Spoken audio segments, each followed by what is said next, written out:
De concertation, disent-ils, et ils l'ont fait savoir aujourd'hui. Sur place, Florence Malézieux, Jean-Hervé Gilcher. Les riverains de la zone du parcours ont découvert à la fin du mois d'août le tube destiné à recevoir une antenne relais. Riverains, parents d'élèves et professionnels de la zone artisanale du Parcours sont venus exprimer ce matin une fois de plus leur mécontentement d'avoir été mis devant le fait accompli. Ils dénoncent un démarrage des travaux de l'antenne relais en catémini en plein mois d'août. Un des élus reconnaît ce déficit d'information. C'est vrai que cette demande d'autorisation a été traitée comme toutes les demandes d'autorisation de travaux, hein, donc c'est une procédure très mécanique et purement administrative.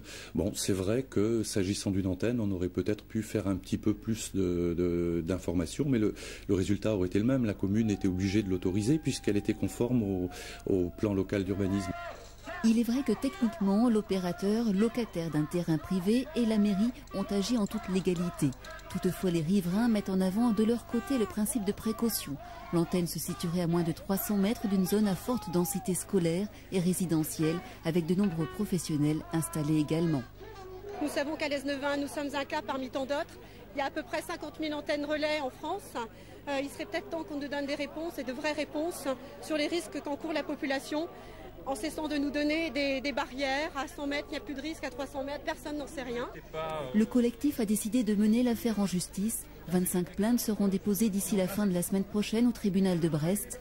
La mairie reconnaît que ce serait un moyen pertinent de préciser le cadre légal des implantations d'antennes en milieu urbain. D'ici là, le chantier devrait rester bloqué. Au lendemain de la mort de Johan Daguin en Afghanistan, ce soldat tué lors de l'explosion d'une mine lors d'une mission de reconnaissance, 4 autres militaires blessés du 3e RIMA de Vannes ont été rapatriés en Europe. Ils ont été transportés sur la base américaine de Ramstein en Allemagne par un avion sanitaire et ils pourraient, selon leur état de santé, être admis dans un hôpital militaire français. 2 de ces hommes sont